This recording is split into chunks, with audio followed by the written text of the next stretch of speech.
and that as past peace endeavours have not advanced with success, is there a priority list that he might wish to suggest would have a drip-down beneficial effect on regional peace and stability? In effect, similar to that of a house built from a deck of cards crumbling. After a reflection, the Minister's response surprised me no end, and I commend him for it. Would our Minister, in his winding up, consider this same question in order to ensure that the same is not being asked in 50 years? Why is it that all endeavours have thus far failed? What would be the easiest to implement? Are initiatives from outsiders ameliorating or hindering the process? Should the differing tracks be brought together, or is piecemeal the answer?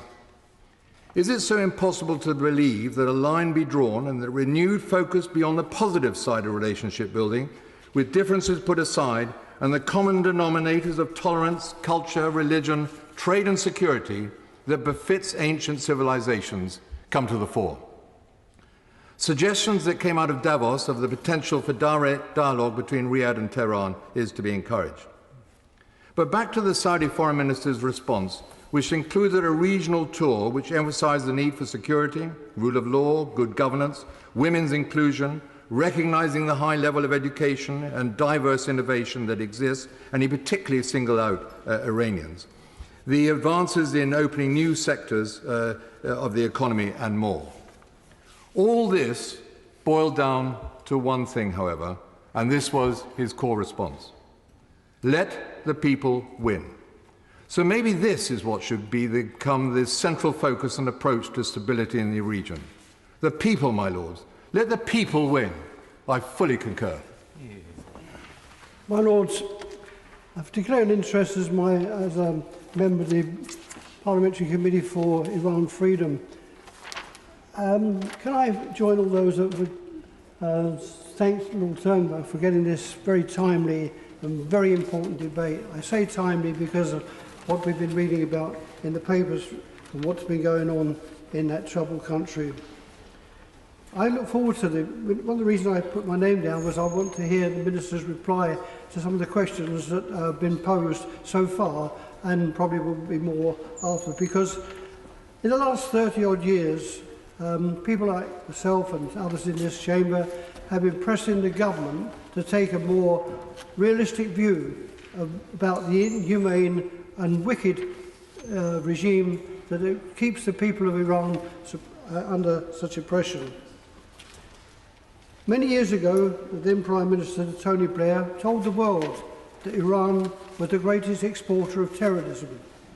And all the years since then, those wicked mullahs have carried on, bringing about instability to the region.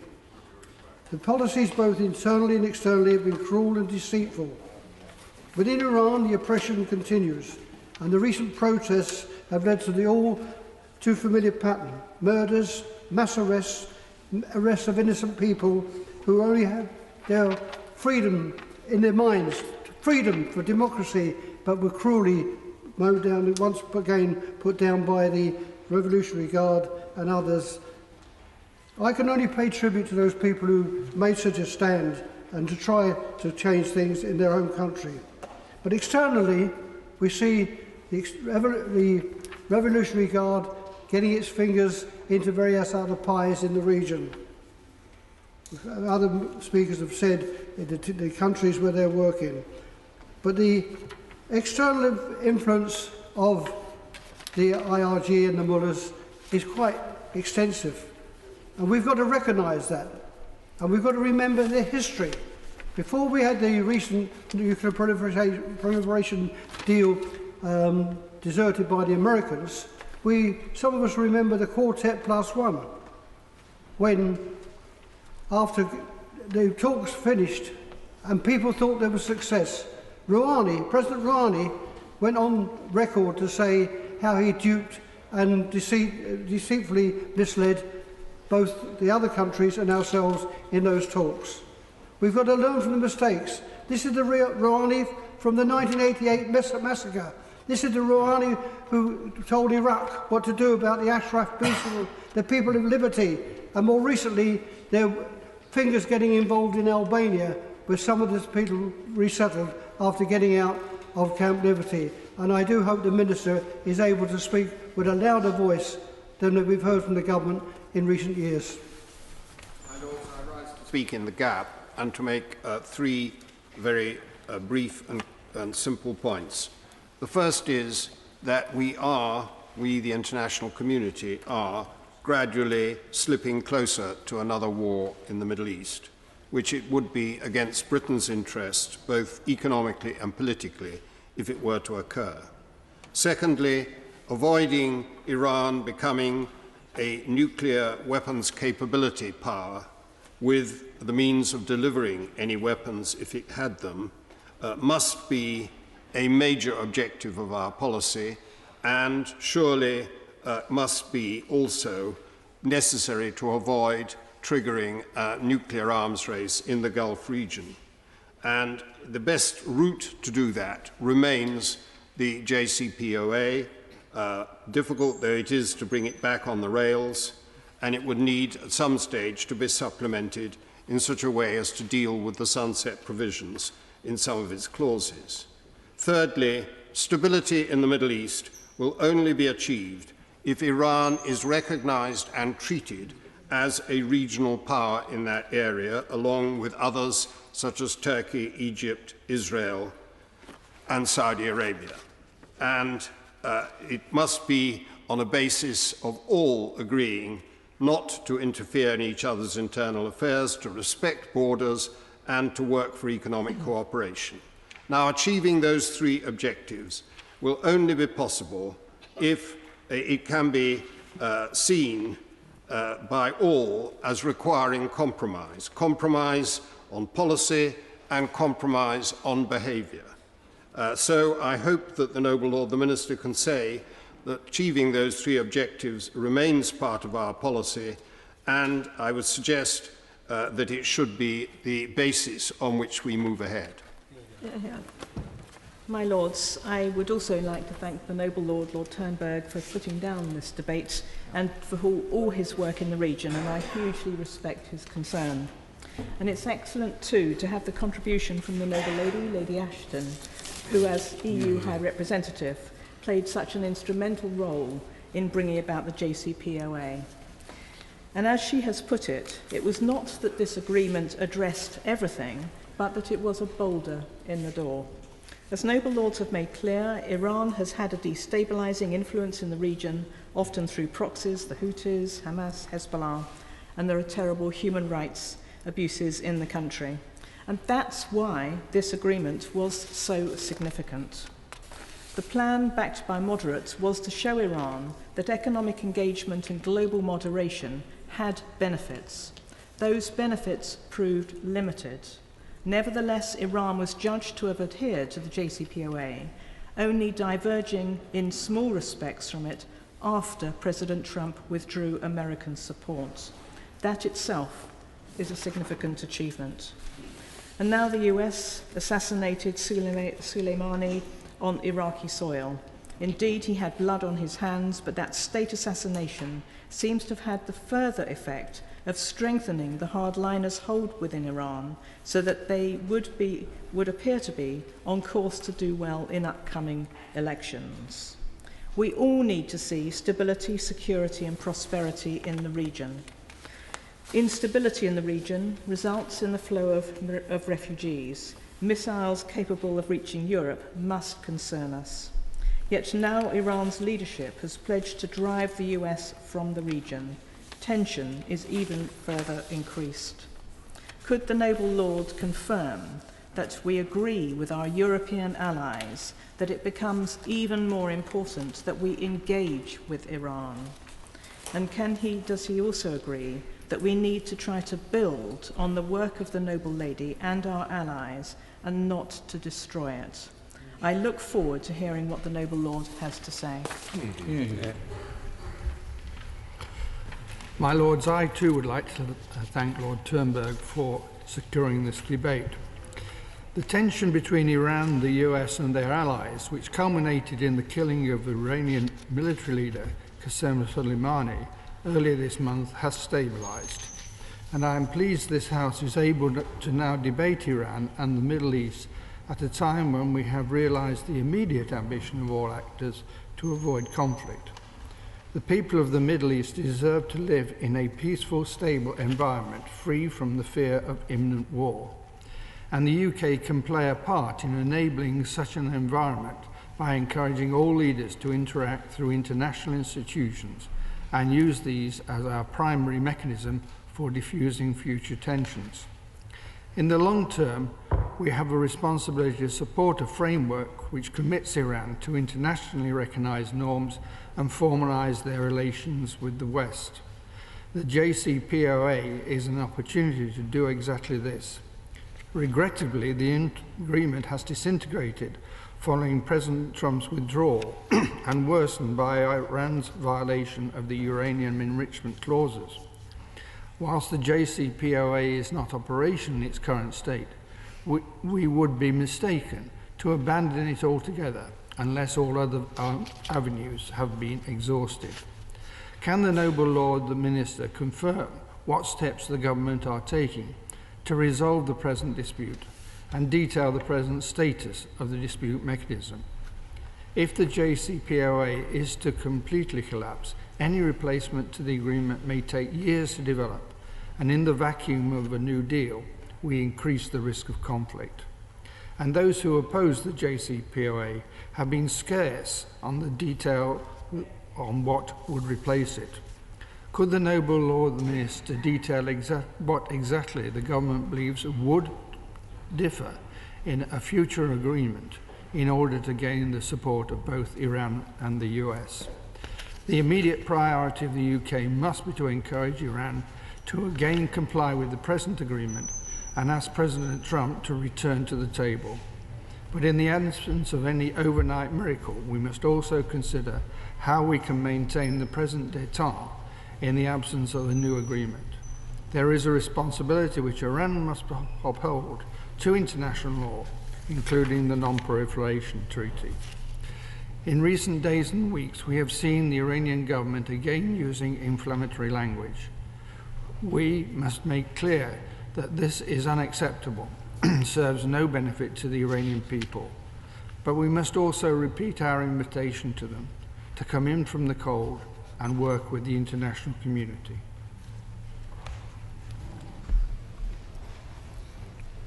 My Lords, may I firstly join all noble lords in thanking again Lord Turnberg for tabling this timely debate, and also, if I may, by actually setting the scene in such a detailed and expert way, particularly with the challenges across the region. And also, right from the outset, may I say how much I welcome the contribution of the noble lady Baroness Ashton.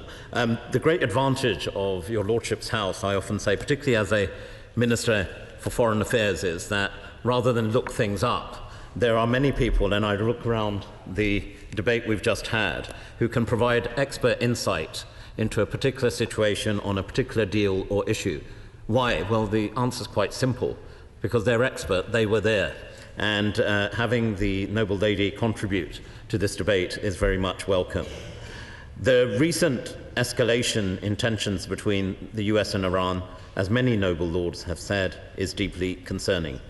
A conflict, as noble lords, including the noble Lord Haney, as well as others have said, is in none of our interests. Not for Iran, not for any party within the region, not for the globe as a whole. But one thing is clear, that the world must recognize and understand, as my noble friend Lord Pollock said, and I agree with him, Iran's destabilizing influence in the Middle East. The United Kingdom has long recognized the need to prevent Iran developing a nuclear weapons capability, something that would significantly inflame tensions in the region. The Joint Comprehensive Plan of Action is the best means available to do so. It was the best means when it was first negotiated by the noble lady, Baroness Ashton, and as the noble lady herself said, it had limitations.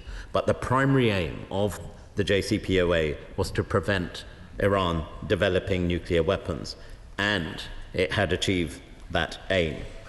However, the Joint Comprehensive Plan of Action, whilst remaining the best means available to do so, did have limitations. The noble Lord Palmer, amongst others, the noble Lord Pollock, my noble friend Lord Pollock, and indeed the noble Lady Baroness Northover, all talked of the limitations. We've talked in your Lordship's House about those limitations, issues around ballistic missiles, the issue around the Sunset Clause.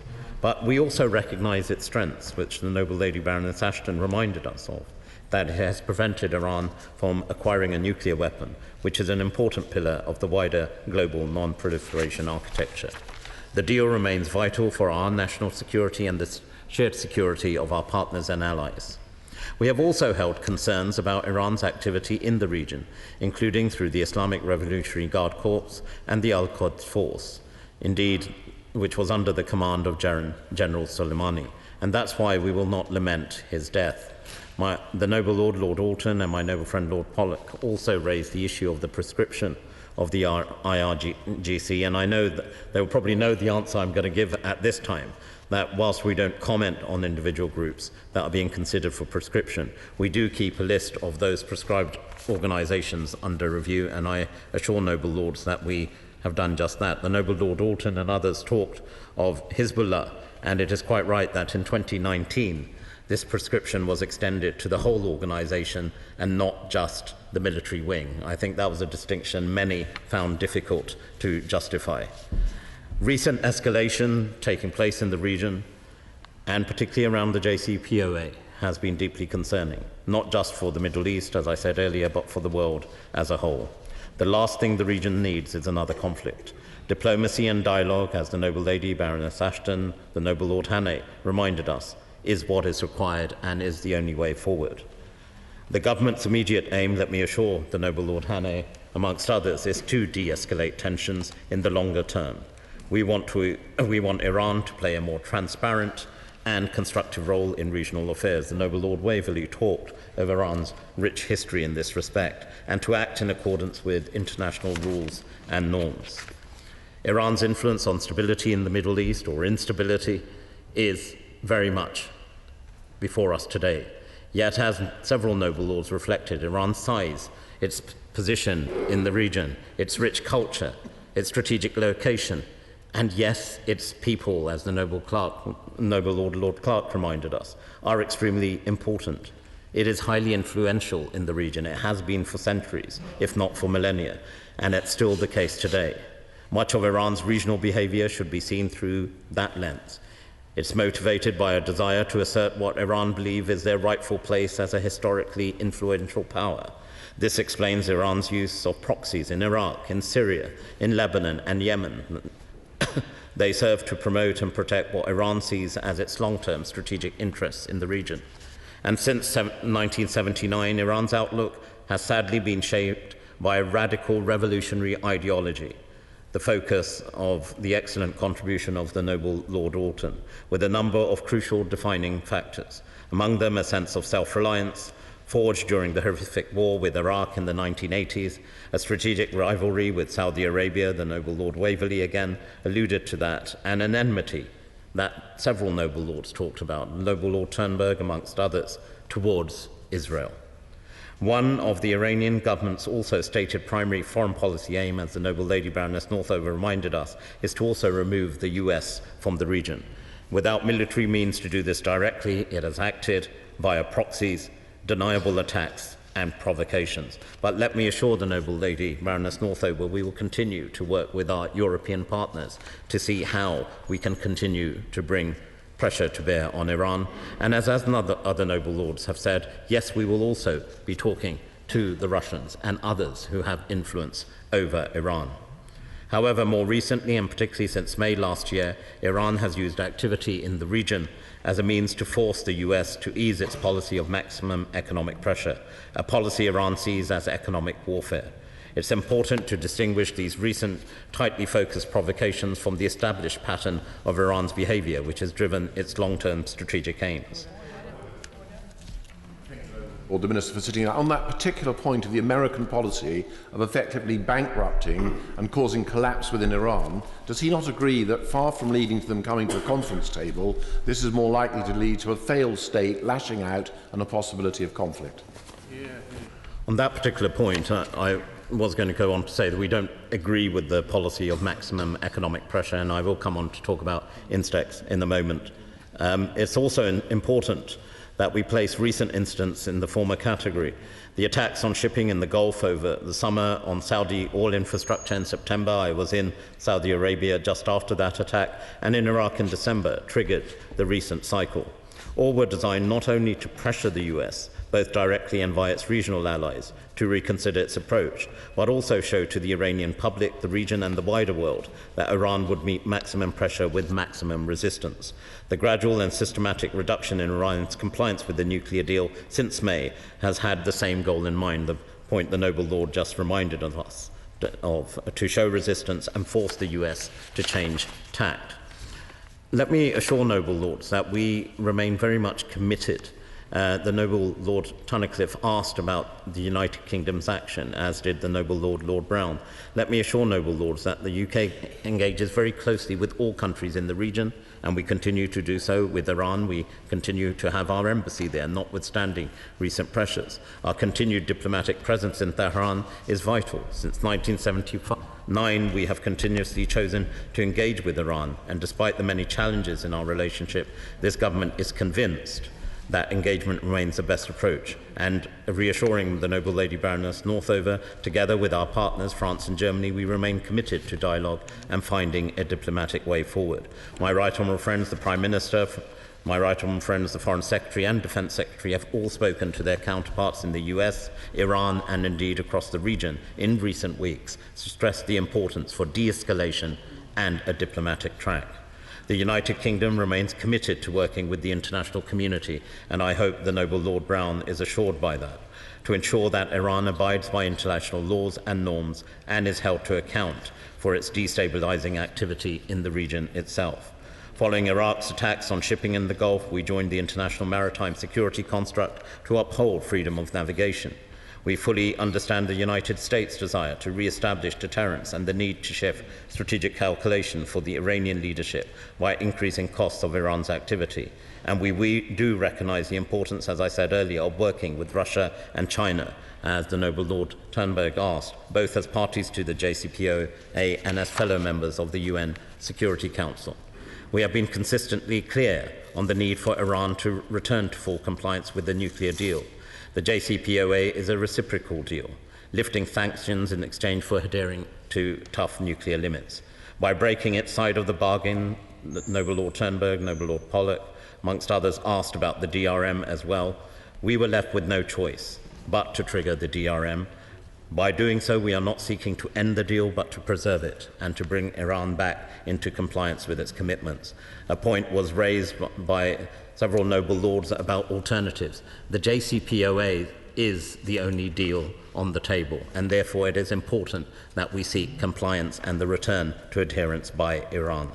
There is no intention to share with noble lords currently to refer the issue to the UN Security Council or to seek the snapback of sanctions. Our side of the agreement also involves taking measures to facilitate legitimate trade with Iran, and we will continue to support European efforts, including through INSTEX trade instrument. This will give the Iranian people much needed hope, we hope, and access to goods. We welcome the decision of Belgium, Denmark, Finland, the Netherlands, Norway, and Sweden to join. My noble friend Baroness Redfern rightly also raised the issue of the rights of women and girls' education. As she knows, my noble friend the Prime Minister has made girls' education one of his primary objectives. But it is worrying, as someone who looks after the agenda of women, peace and security, when you see the declining role of women within Iran, the suppression of women's rights, it's important we bring this to the fore. We regularly raise human rights, and as Human Rights Minister, I assure my noble friend that I will continue to do so, both through multilateral fora and with our bilateral engagement in Iran.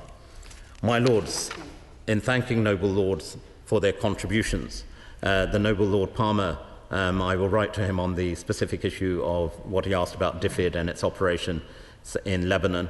We do have robust measures, but on the specific question I will write to the noble lord. I just wanted to conclude by agreeing with, if not most, if not all, the contributions that noble lords have made, that Iran's history, cultural and strategic location mean that it will remain an influential regional player with legitimate interests across the Middle East. Our concern is the way Iran seeks to pursue those interests. We have long-standing concerns over Iran's nuclear program, its missile proliferation activity, and its support for proxy groups and militias across the region.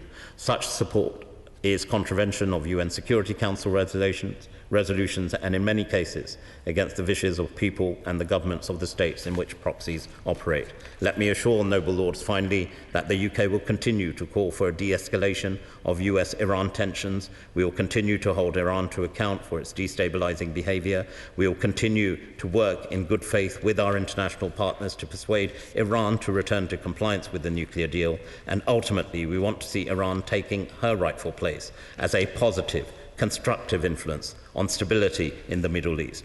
And let me assure all noble lords that from a United Kingdom's perspective, we are committed to working with all sides, including Iran, to achieve that goal. Motion for debate, Defence, Diplomacy and Development Policy, Lord McConnell of Glen-Scorridale. My Lords, 2020 has already begun with the flurry of national debates on HS2, on Huawei and the 5G network, on the upcoming budget, on the implications of Brexit happening tomorrow, and we anticipate, of course, debates all year on immigration and the situation in our health service. But while our political debates may be dominated by domestic concerns, elsewhere in the world, this year will also see the 75th anniversary of the United Nations, the 20th anniversary of the momentous United Nations Resolution 1325 that set out a programme for women, peace and security that has influenced our work in that area ever since. COP26 taking place in Glasgow in November, trying to recover the Paris Climate Change Agreement from the rather disappointing summit that took place just before Christmas in Madrid. A summit in September at the United Nations which will seek to energise a decade of action on the Sustainable Development Goals, and other international summits and events around biodiversity and oceans, the Global Vaccine Alliance and many other important issues. So these international concerns should stand for us alongside those domestic debates as being at least of equal importance. And it was with that in mind that I was so pleased to see in the gracious speech the commitment from the government to an integrated security, defence and foreign policy review that will be undertaken to reassess the nation's place in the world, covering all aspects of international policy from defence to diplomacy and development. And I was equally pleased to see that followed in the gracious speech by the strategic objective set by the government for these international relations of the promotion of peace and security globally. Your Lordship's House International Relations Committee, many of the other committees, many of the debates that have taken place in this chamber have contributed to the development of that international policy over many decades, but particularly well, I think, over recent years. And I'm sure that the debate that takes place today will include many distinguished contributions that will also help illuminate the decision-making on this review over the coming weeks and months. But I'm particularly looking forward to the maiden speech from the Noble Baroness Lady Penn, who I had the pleasure of working with some years back in Southern Africa. And I know from that her commitment both to public service and to global concerns. And I look very much looking forward very much to hearing her contribution here today and in the future in your Lordship's House. This review might be overdue, but it is also timely. Tomorrow we leave the European Union and we seek to put flesh on the bones of this concept of a new global Britain. Unfortunately, perhaps in advance, though, without answering the question, what is the UK's role in that modern world, and how do we pull together our strengths in order to make sure that whatever strategy we have can succeed? Within that context, there can be surely no doubt now in 2020 that an integrated approach to defence, diplomacy and development is absolutely central to meeting the challenges that we face in the 21st century. In the UK, we have for 2 decades now seen the progressive integration of our policy approach in government to defence, diplomacy and development. In the previous decade, the then Labour government established, for example, the Stabilisation Unit, created the conflict pool, pooling resources from the Foreign Office, the Ministry for Defence and the Department for International Development. It backed at an international level the responsibility to protect doctrine and a number of other initiatives to try and reform the international system, to try and ensure that, for example, at the UN, peacekeeping and peace building worked hand in hand rather than 2 completely separate silos. After 2010, the new government, led by Prime Minister Cameron and Foreign Secretary Haig and Development Secretary Andrew Mitchell, took that forward, took it further, I think, put in place a decision-making mechanism through the National Security Council that certainly gave the opportunity to put more flesh on the bones of this approach. And through the Development Department, for example, the creation of the Building Stability Overseas strategy, the commitment of a percentage of our development budget to working in conflict-affected and fragile states. And ultimately, the UK's participation in the decision-making around the Sustainable Development Goals in 2015, including the commitment to Goal 16 on peace and justice, as being central to any long-term meaningful sustainable development, is all part of the same approach and strategy. So this approach has been developed over the last 2 decades in the United Kingdom, and we've used that commitment to try and influence the international debate. But I would say that we haven't, until now, perhaps refreshed that approach, ready for the challenges of yet another decade. And that's why I welcome this review so much. If we look around us at the world today, none of the problems that we debate regularly in your Lordship's chamber, but that we see having such an impact, not just in other places, but here too, can be solved without an integrated approach to international policy formulation. Whether it's the challenge of migration, which is so affected by conflict, by climate change, and of course by extreme poverty, or the many examples of conflict, many of which today of course take place within borders but have implications way beyond those borders, or whether it's the climate emergency and the impact that it has then on not just migration and displacement, but also on development and economic prosperity. In all of these areas, there are elements of security, absolute need for security and the prevention of conflict, but also the preservation of our own security at home. There are elements that require real expertise from our diplomats, both here in the UK, those that are involved in the multilateral organisations and those in many critical countries around the world. And of course our development budget contributes to trying to alleviate, prevent, deal with the causes of many of these problems alongside the diplomats and those who seek to defend us. And in that world of such complex problems, we see a changing multilateral balance. The United States increasingly looking to its own interests rather than the global interest. Russia increasingly influential again beyond its own borders. China emerging not just as an economic superpower, but as a diplomatic and development superpower too. And the growth of regional blocs like the African Union and ASEAN in Southeast Asia, pulling together countries that are smaller but could be much more influential if they work closely together, not just on economic grounds, but also in the fields of diplomacy and development too. I would say, however, that the United Kingdom is uniquely placed to intervene in this complex tapestry of international organisations and interests and challenges and debates.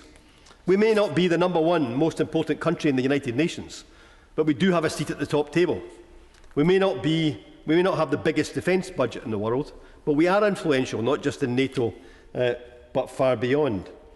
We do have a role in the G8. We still have an important role with our European partners, as we've seen recently when the Prime Minister works so closely with European leaders in dealing with the crisis around Iran, Iraq and the United States.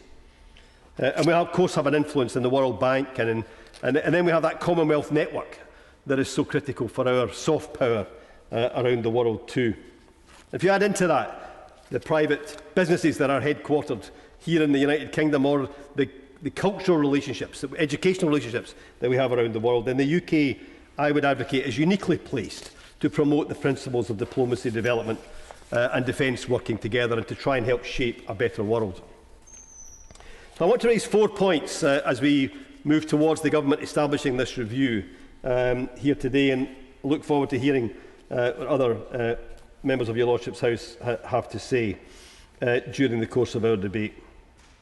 The first thing I want to say is that while it is important on principle to integrate the work in diplomacy, development and defence, I think having 3 departments working together strategically creates more impact than either the individual departments would have working alone, or having 2 departments would do. I think the case for having a separate department for international development is well made on all kinds of grounds, but it also gives that element of this integrated approach a seat at the top table and a voice at the top table in the National Security Council and elsewhere.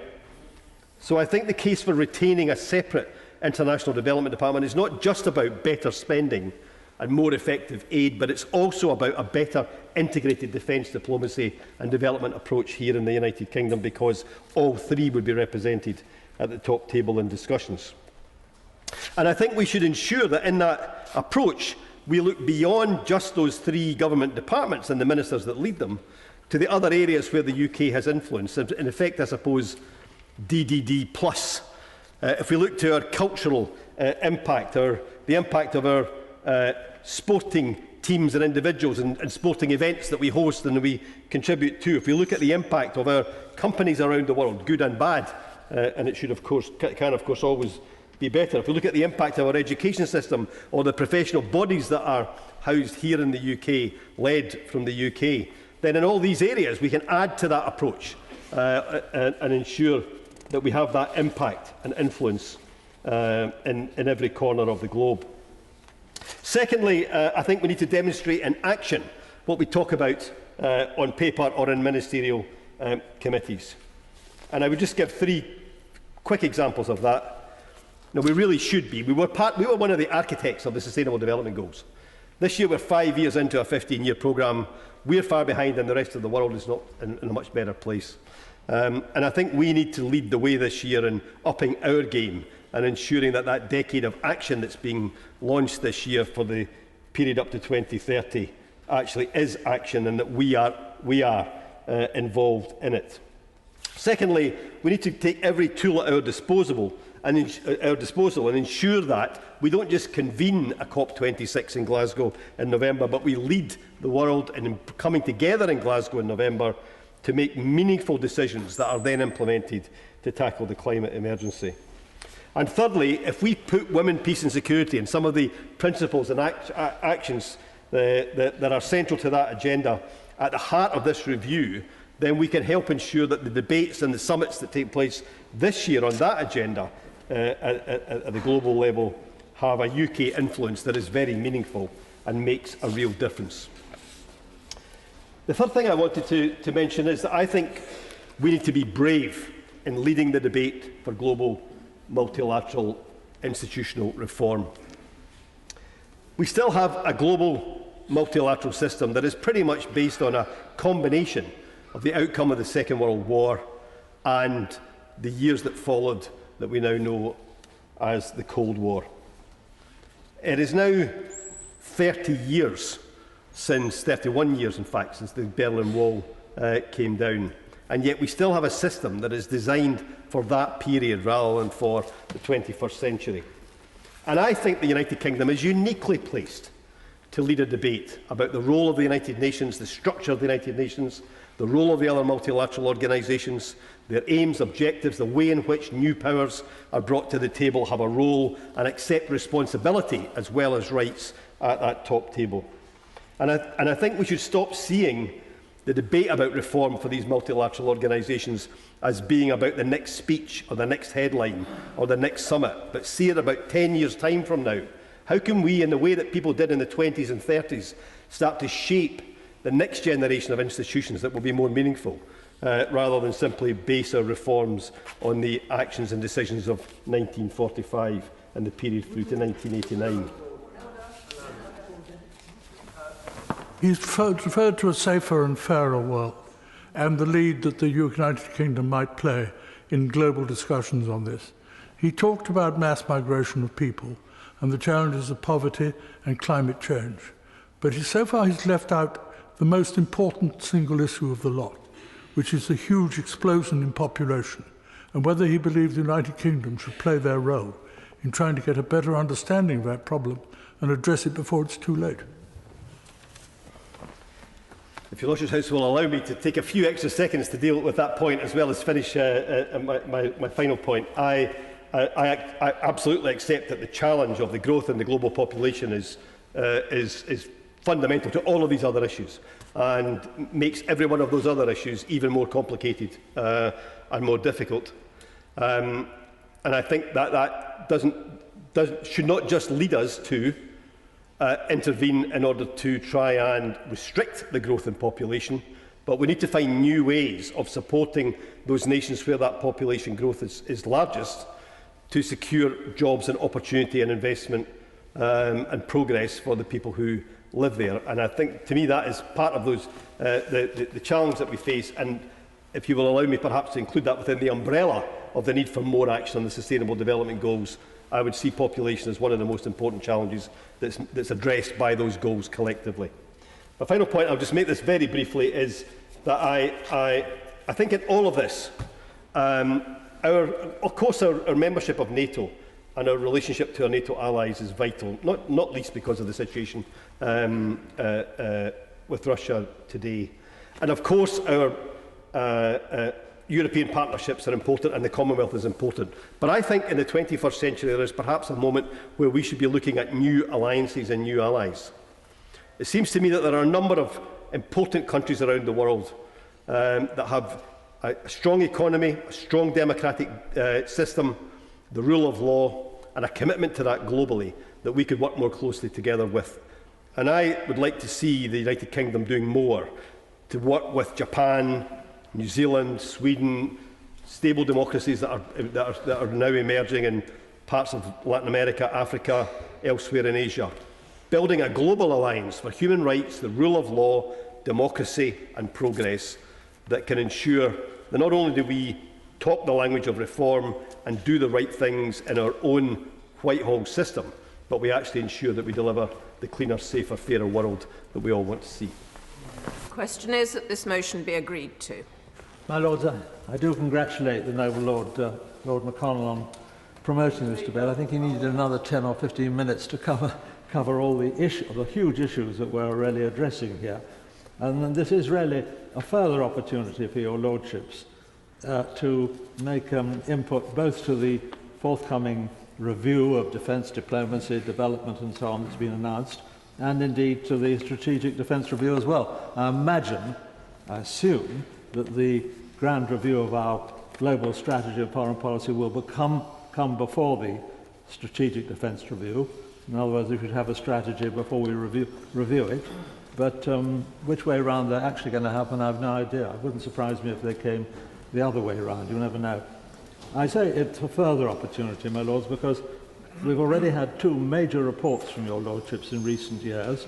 One was the UK in a shifting world order, December last year of 2018, and the other one earlier years was Persuasion and Power in the Modern World, back in March 2014, and not to mention several books and other reports in between, really all of which have covered the issues which the review is supposed to look at. The UK and the Shifting World Order report from the International Relations Committee has 66 recommendations for action for repositioning Britain in the totally novel international landscape into which we've now moved. So I suppose really why we quite need a vast review again now, really